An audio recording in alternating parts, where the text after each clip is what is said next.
रहीम अस्सलाम वालेकुम नादरीन, आप यूट्यूब चैनल देख रहे हैं। मैं इमरान खान हूँ। नादरीन, हुकूमत पाकिस्तान ने, सदर ने और वज़ीर आज़म ने स्टेटमेंट जारी किया है आशूरा के हवाले से। और जब उन्होंने स्टेटमेंट जारी किया, उसका पहला जुमला पढ़ते ही मैं तो हैरान होगा कि ये लोग ऐसे बात कैसे कर सकते हैं। यानी आशूरा हमें हक और बातिल, अदल और जुल्म के दरमियान अबदी जंग की याद दिलाता है, ये सदर और वज़ीर आज़म ने कहा। सदर जरदारी ने भी एक स्टेटमेंट जारी किया है, वज़ीर आज़म शहबाज शरीफ ने भी एक स्टेटमेंट जारी किया है, और इनके पैगामात में हक के ऊपर डट जाने की बातें हैं, जुल्म के खिलाफ खड़े होने की बातें हैं। मुझे हैरत होती है कि ये लोग ऐसी बातें कैसे कर सकते हैं। अभी आर्मी चीफ का स्टेटमेंट भी आ जाएगा, हो सकता है आ जाए, हो सकता है ना आए, लेकिन जालिम तो ये लोग खुद हैं, जुल्म तो इन लोगों ने किया है, खाइन तो ये लोग खुद हैं। यानी रिकॉर्ड के अंदर अगर आप चीज़ें देख लें तो आपका ये कहना बनता ही नहीं है। आप ये कह ही नहीं सकते मौजूदा हुक्मरान या आशूरा के हवाले से वो हुसैनी लश्कर में शामिल होने की कोशिश करें भी तो वो हो ही नहीं सकते, क्योंकि इनके ऊपर जालिम और जाबिर होने की छाप लग चुकी है। आपका तो इस मौके पर छुप जाना बनता है। आप तो खुद जालिम हैं, जाबिर हैं, खाइन हैं, मुनाफिक हैं। जबरी गुमशुदगियां आपके दौर में हो रही हैं। इक्तदार की खातिर आप लोगों ने जाली फार्म 47 हासिल किए हैं। आपने मौजूदा एस्टेब्लिशमेंट या जो ताकत है, जो ज़मीनी ताकत है, जिसने लोगों से उनका हक छीना हुआ है, आपने उनके सामने सरनगू किया, आपने उनके जूते पॉलिश किए, आप उनके साथ जाकर उनके लश्कर में शामिल हो गए। आप गरीबों के साथ खड़े नहीं हुए, पाकिस्तान की अक्सरियत के साथ खड़े नहीं हुए। आपने पाकिस्तानियों का साथ नहीं दिया, मजलूमों का साथ नहीं दिया, बल्कि आपने जुल्म और जबर का सहारा लिया। डी चौक में आपने गोलियां मार दी इंसानों को। डी चौक में निहत्ते शहरियों को गोलियां मारने वाला खुद को कैसे हुसैन के लश्कर में शामिल होने वाला कह सकता है? वो निहत्ते लोग थे, वो अपना हक लेने के लिए आ रहे थे और कानून और इंसाफ की और आइन की बात कर रहे थे। वो ये कह रहे थे कि बंद कमरों में फैसले हम नहीं करने देंगे, आवाम को उनका हक दिया जाए। उन्हें सरेआम गोलियां मार दी गई, अनाउंस करके मार दी गई कि 5 मिनट का काम है, हम गोलियां चला देंगे, और मार दी गोलियां बाद में उनको। यही अतात तारर था, मोहसिन नकवी था, इन्होंने कहा था, और पीछे यही सदर था और यही वजीर आजम था। तो आप ये नहीं कर सकते। यानी ये वजीर आजम जो है, इसके भाई ने और इसके बेटे ने, दोनों ने 2 निहत्ती खवातीन को जेलों में बंद करके उनकी कौमी असम्बली की नशिस्तें छीनी है, यास्मीन राशिद से भी और आलिया हमजा से भी। इसके भाई ने भी वज़ीर आज़म किया और इसके बेटे ने भी, दोनों ने ये 2 नंबरी की है। इन्होंने खवातीन और बच्चों की बेहुरमती की है। इन्होंने चादर और 4 दीवारी का तकद्दुस पामाल किया। वो 30,000 बंदा उठा के जेलों में डाल दिया इन्होंने, और ये जाकर कहते हैं जी हम मजलूमों के लश्कर में हैं, हम जालिम के खिलाफ हैं। ये हो नहीं सकता। ये पैगाम आपका जारी करना बनता ही नहीं है। आपने वो किया जो जालिम करते हैं, जो जाबिर करते हैं। आपने यजीद वाले लश्कर में शामिल होना पसंद किया है। यानी अवाम का इलेक्शन ही छीन लिया। डी चौक में नमाजी को उठा के कंटेनर से नीचे फेंका, वहां भी आपकी गैरत नहीं जागी, निहत्तों पर गोलियां चला दी। और अब सूरत हाल ये है नादरीन कि जब ये अपने मुंह से कहना शुरू हो गया है ना कि ये हाइब्रिड निज़ाम है, ये दोगला निज़ाम है, यानी इसको अगर तर्जुमा करें तो दोगला निज़ाम है। जब ये अपने मुंह से इनके वजीर कहना शुरू हो गए, इनके लोग कहना शुरू हो गए कि ये हाइब्रिड निज़ाम है, तो फिर इनको डंडा दिया गया एस्टेब्लिशमेंट की जानिब से। और ये खबर मैं आपको बता रहा हूं, एस्टेब्लिशमेंट ने हुकूमत से रब्ता किया और रब्ता करके कहा कि ये बकवास बंद करवाएं। ये जो आपके वज़रा कह रहे हैं ना हाइब्रिड निज़ाम है, तो ये हाइब्रिड का लफ्ज़ इस्तेमाल ना करें। इसको सिविल मिलिट्री ताल्लुकात आप कहें। आप ये कहेंगे जनाब सिविल मिलिट्री ताल्लुकात बहुत अच्छे हो गए हैं और फौज और हुकूमत एक पेज पे है, जिसकी वजह से लोगों को तकलीफ होती है। यही बात मोहसिन नकवी से पहले उन्होंने कहलवाई। मिलिट्री एस्टेब्लिशमेंट ने पहले ये बात मोहसिन नकवी से कहलवाई और उसके बाद डंडा दिया मौजूदा हुक्मरानों को कि अपने वजीरों की जबानों को लगाम दो। ये जो हाइब्रिड का वो लफ्ज इस्तेमाल करते हैं, इसका मतलब है दोगला। तो हम दोगले नहीं हैं, आप इसको सिविल मिलिट्री ताल्लुकात कहना शुरू कर दें। फिर राना सनाउल्लाह ने भी एक इंटरव्यू दिया। इंटरव्यू देते हुए उन्होंने ये कहा, देखिए अब ये क्या सिविल मिलिट्री ताल्लुकात वाकई बेहतर है इस वक्त? तो सिविल कौन होता है? वो लोग जो सिविलियंस हैं, जो आम लोग हैं पाकिस्तान के, वो सिविलियंस हैं ना। सिविल लोग तो वो हैं। और मिलिट्री कौन है? जो यूनिफॉर्म के अंदर मुसल्लह फौज के लोग हैं, ये मिलिट्री है। तो क्या इस वक्त पाकिस्तान में सिविल मिलिट्री ताल्लुक या रिलेशन अच्छा है? नहीं जी नहीं। पाकिस्तान में सादी बात है, इस वक्त सिविल मिलिट्री रिलेशन बदतरीन है। इससे पहले कभी भी सिविल मिलिट्री ताल्लुक इतना खराब नहीं हुआ जितना अब खराब हो चुका है। तो ये जो हुकूमत है, ये तो सिविलियन है ही नहीं, ये तो मिलिट्री एस्टेब्लिशमेंट की प्रॉक्सी है जो उनके कंधों पर बैठकर आए हुए हैं। ये तो जाली मैंडेट के साथ आपने लाकर बैठा दिया एक इक्तदार परस्त टोला, जूते पॉलिश करने वाले अर्दली है ये तो सिविलियंस नहीं है। ये सिविलियंस होते तो सिविलियंस के साथ खड़े होते। सिविलियंस की अक्सरियत 90% पाकिस्तान की मिलिट्री एस्टेब्लिशमेंट से नाराज है और इस वक्त सिविल मिलिट्री रिलेशन बदतरीन जगह पे खड़े हैं। ये जो लोग एक लबादा ओढ़ लेते हैं ना, सिविल मिलिट्री ताल्लुकात बहुत अच्छे हैं, हुकूमत और नहीं, ये नहीं है। ये मिलिट्री ने कंट्रोल बहुत अच्छा किया हुआ है, मिलिट्री एस्टेब्लिशमेंट ने। सारी मिलिट्री में इसलिए नहीं कहता कि वो बेचारे हमारे फौजी हैं, उनका इन कामों से लेने देने ही कोई नहीं है। बेशुमार ऑफिसर हैं, वो हमें फोन करके कहते हैं यार बहुत ही गलत हो रहा है मुल्क में, इमरान भाई हम ये नहीं चाहते जो इस मुल्क के साथ किया जा रहा है, ये बेड़ा गर्क जो है हमारी मिलिट्री एस्टेब्लिशमेंट की पॉलिसीज कर रही है, हमारी इज्जत भी जो है वो खाक में मिला दी है, कहते हैं बेचारे। लेकिन मामला क्या है कि सिविल मिलिट्री ताल्लुकात बिल्कुल अच्छे नहीं है। अगर अच्छे होते तो आपको नजर आ जाते सड़कों पे हर जगह पे। जरा सा एक मिलिट्री ऑफिसर है कैप्टन ईमान, उसने एक स्टेटमेंट दिया कि फौज जो करती है अवामी मफाद में करती है। लोगों ने तबाह करके रख दिया स्टेटमेंट, लोगों ने वार के रख दिया सारा बयानिया। तो ये है जनाब सिविल मिलिट्री ताल्लुकात का इस वक्त का जो सामने नजर आ रहा है मंजरनामा, वो ये है। लोग बहुत नाराज हैं। सिविल मिलिट्री ताल्लुकात तब ठीक होते ना जब सिविलियंस के मैंडेट का एहतराम किया जाता। ये कभी इतने कशीदा नहीं थे जितने अब कशीदा हैं। और ये जो लोग इस वक्त बैठे हुए हैं, ये सिविलियंस नहीं है, ये मिलिट्री एस्टेब्लिशमेंट की प्रॉक्सी है जिनको लाकर यहां पे इंस्टॉल कर दिया गया है। नून लीग के अपने लोग नाराज हो रहे हैं और जिन लोगों ने अवाम में जाना, जाकर इलेक्शन लड़ना है, वो अपनी पार्टी से नाराज हो रहे हैं। वो कह रहे हैं यार ये हरकतें बंद करें।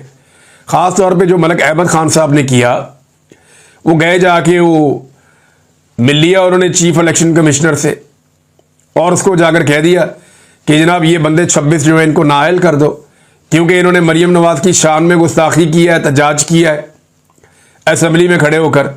वो नून लीग वाले एमपीएस कह रहे हैं यार खुदा का नाम ले, होश के नाखून ले, कल को हमने भी एहतजाज करना होगा, हमेशा हमने इक़्तिदार में तो नहीं रहना। कल को जब हम एहतजाज करेंगे उस वक्त की हुकूमत या उसके बजट के खिलाफ, तो हमें भी नाअहल करने के लिए रेफरेंस भेज दिया जाएगा। तो आप ये कोई अच्छी रवायात कायम नहीं कर रहे, ये आप ज्यादती कर रहे हैं। नून लीग के अपने लोग अंदर से अब बोल रहे हैं और पार्टी को बता रहे हैं। एयर बैग के ऊपर ये खबर भी नईम साहब ने दी है, मैंने वो खबर भी पढ़ी है वहां पे, और कुछ मेरे अपने दोस्त ने वो भी मैसेजेस करते हैं कि यार ये हद से ज्यादा निजाम गिरता चला जा रहा है। एक और कार्रवाई पड़ गई है नाजरीन, ये कार्रवाई मैं आपके सामने रख देता हूं। ये जो कायम मकाम चीफ जस्टिस होता है ना, जब चीफ जस्टिस छुट्टियों में चला जाता है, मिसाल के तौर पे जो इस्लामाबाद हाई कोर्ट का चीफ जस्टिस है वो छुट्टी पे जा ही नहीं पा रहा, कायम मकाम चीफ जस्टिस तब भी नहीं जा पा रहा था, क्योंकि उसके जाते ही चीफ जस्टिस बन जाना था जस्टिस मोहसिन अख्तर कियानी ने। तो एस्टेब्लिशमेंट डरती है कि मोहसिन अख्तर कियानी कहीं इंसाफ करना शुरू ना कर दें, और अगर उन्होंने इंसाफ कर दिया तो एस्टेब्लिशमेंट की मेहनत ज़ाया हो जाएगी। लिहाजा उन्होंने अपना बंदा लाहौर से लाके 15वां-16वें नंबर का बंदा लाके यहां बिठा दिया और उसको चीफ जस्टिस बनवा भी दिया 26वीं आईनी तरमीम के जरिए से। अब वो बेचारा चीफ जस्टिस छुट्टी नहीं कर पा रहा कि यार मैं चला गया तो वो अपने इख्तियारात का इस्तेमाल कर लेगा कायम मकाम चीफ जस्टिस। या अफरीदी साहब के साथ भी यही प्रॉब्लम है।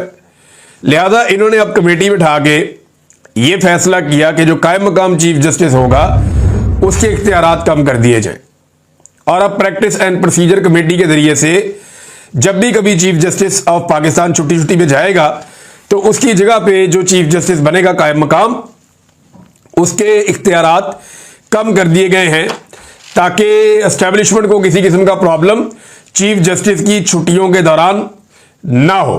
ये सारा कुछ इन्होंने एक आदमी को काबू करने के लिए, दीवार से लगाने के लिए किया, जिसका नाम इमरान खान है। कैदी नंबर 804 है, जो आज भी डटा हुआ है, बड़ी हिम्मत के साथ खड़ा हुआ है इस निज़ाम के सामने। उसको जाके पीटीआई वालों ने कहा कि जनाब आप मुज़ाकरात करें, कोई डील शील आपकी करवा देते हैं, तो उसने पीटीआई वालों को जलील किया। उन्होंने कहा दौड़ जाओ यहां से, जेल से मेरी लाश तो निकल सकती है लेकिन मैं डील नहीं करूंगा।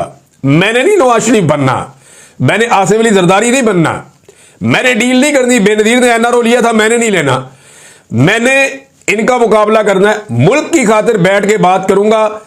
ये अगर सियासत से अपने आप को अलग करते हैं और अपने मामलात के ऊपर ये गौर करते हैं और रिव्यू करते हैं कि अपने आइंदा ये नहीं करना, तो फिर तो ठीक है, फिर तो मैं बात करूंगा, लेकिन मुझे अपने लिए रिलीफ कोई नहीं चाहिए।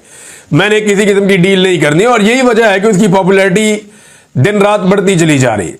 एस्टेब्लिशमेंट जितना कुछ करती है, जितना जोर लगाती है, उसके नतीजे में इमरान खान की पॉपुलैरिटी और बढ़ती है और बढ़ती है और बढ़ती है।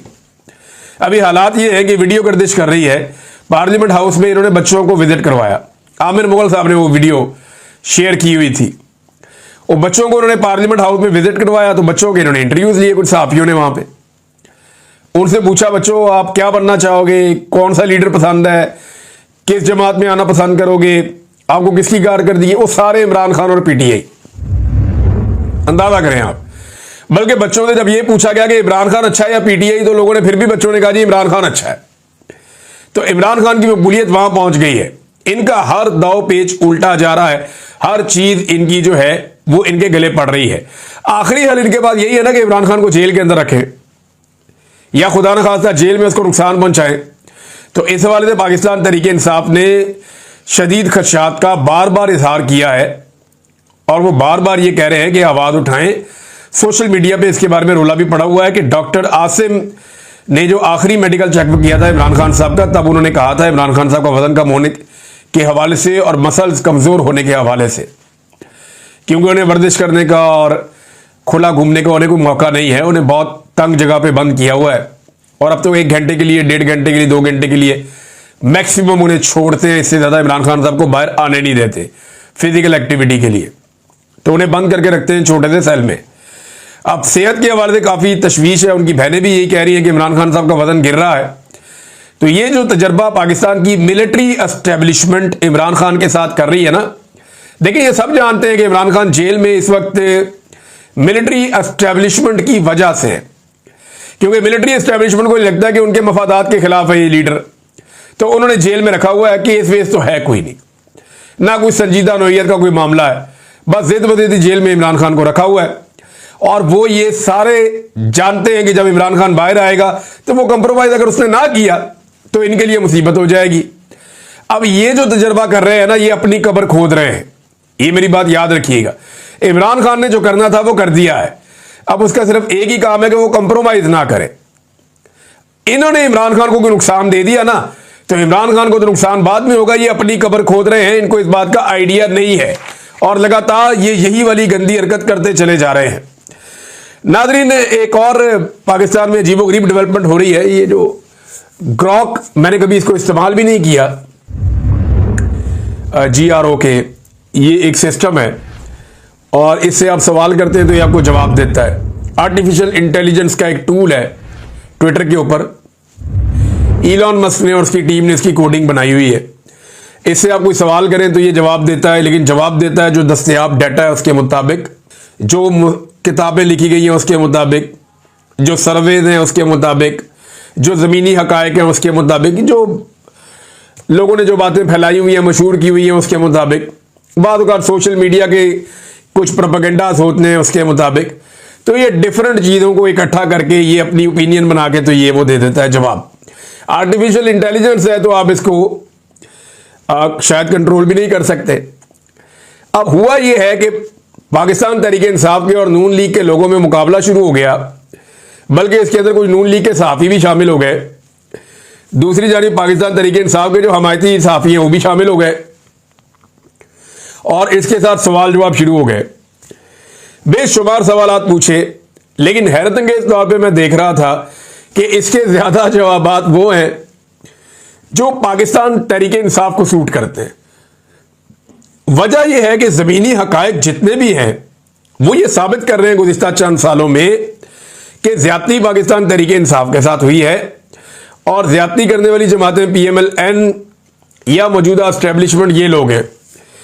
अब इसके ऊपर इल्ज़ाम लग रहा है, कोई कह रहे हैं पता नहीं ये कोई पाकिस्तान तहरीक इंसाफ का कोई कारकुन है जो बैठा हुआ है, कोई PTI का कोई बानी रुकन है जो ये है, कोई कुछ कह रहा है, कोई कुछ कह रहा है, तो लोग मीम्स बना रहे हैं। लेकिन ग्रॉक से सवाल करने वाले जितने भी पाकिस्तान के अंदर PMLN के लोग हैं या PMLN के सहाफ़ी हैं या एस्टेब्लिशमेंट के जो टाउट्स हैं, उन्हें काफ़ी शर्मिंदगी का सामना करना पड़ा, क्योंकि ग्रॉक के जो जवाबात हैं वो बड़े खौफनाक हैं और वो सच ला के बिल्कुल ऐसे सामने रख देता है। अब इनके पास कोई और हल है नहीं। अब वो आर्टिफिशियल इंटेलिजेंस का जो एक टूल है उसको भी जनाब ये नाम दे रहे हैं कि ये इमरान खान का कारकुन है या इसका ताल्लुक इमरान खान से है। माजी में इन्होंने अरशद शरीफ के साथ ये किया, मेरे साथ बहुत सारे और लोगों के साथ ये किया। जो जो सच बोलेगा ना, जो जो हकीकत ला के सामने रखेगा, उसको ये यही कहेंगे कि ये मुखालिफ पॉलिटिकल पार्टी का आदमी है और यही इनका तरीका वारदात है। इसी के जरिए से ये हमेशा चलते हैं। नाज़रीन, दो खबरें और है। पाकिस्तानी मीडिया ने खबर दी है, अभी इंडियन मीडिया ने इसकी तस्दीक नहीं की। मैं देख रहा था, इंडियन मीडिया ने इस चीज़ को छापा नहीं है, लेकिन हो सकता है कि आने वाले वक्त में इसके अंदर कुछ चीज़ें शामिल हो जाएं।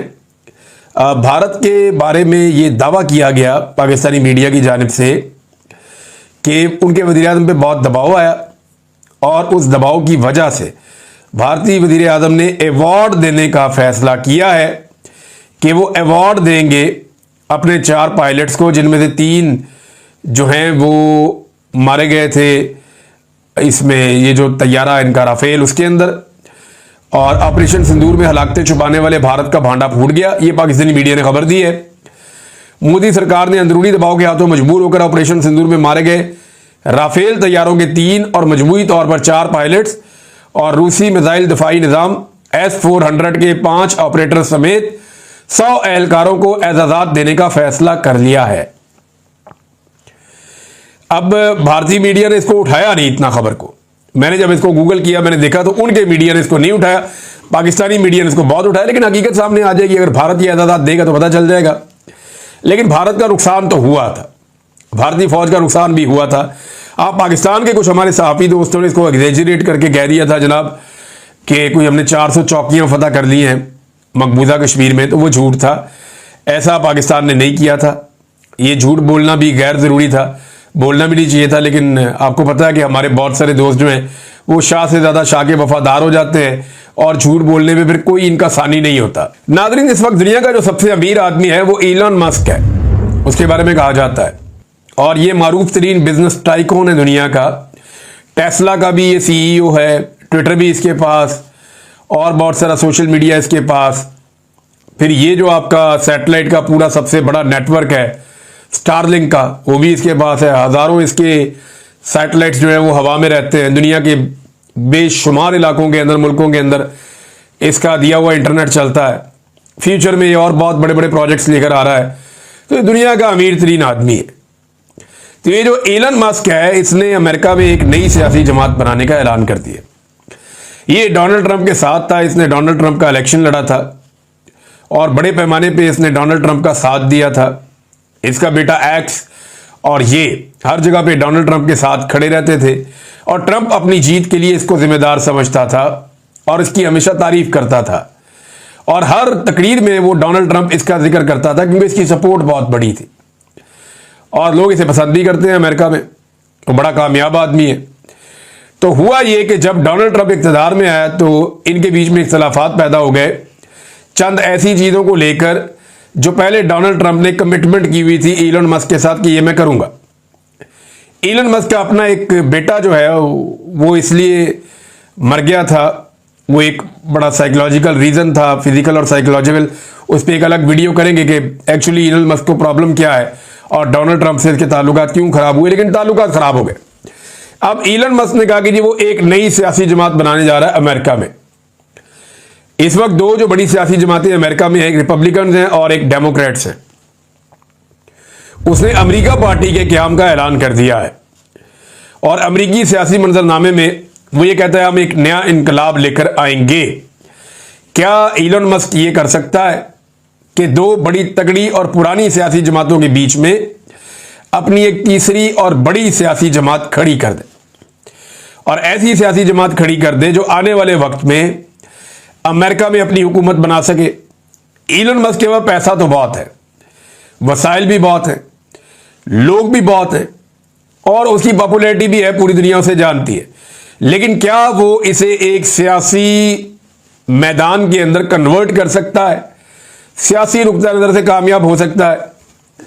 इसके लिए इलन मस्क को बड़े संजीदा और बड़े सियासी दिमाग चाहिए होंगे। बहुत बड़े पैमाने पर लोगों को डेमोक्रेट से, रिपब्लिकन से और दीगर जगहों से अपनी जमात में उसको लाना पड़ेगा और अपनी सोच के साथ उन्हें खड़ा करना पड़ेगा। क्या वो ये कर पाएगा? ये वो बड़े सवालात हैं जो हमारे दिमाग में भी हैं। अभी तक इस जमात की रजिस्ट्रेशन के हवाले से कुछ पता नहीं चला, लेकिन इलन मस्क ने अपने पैगाम में कहा है कि हमारे मुल्क को ज़िया और करप्शन के जरिए दिवालिया करने वाले निज़ाम के खिलाफ हम सब एक नया रास्ता इख्तियार करना चाहते हैं। हम एक ऐसी हुकूमत के ख्वाहां हैं जो अवाम के लिए काम करे, ना कि ताकतवर तबकात के लिए काम करे। अमेरिका पार्टी अवाम को आज़ादी देने के लिए तश्कील दी गई है। ये इलन मस्क ने स्टेटमेंट दिया। देखते हैं वो कैसी पार्टी बनाता है, वो क्या काम करती है। अभी ये बड़ा अर्ली है इसके बारे में कुछ कहना। अब तक के लिए इतना ही, अपना ख्याल रखें।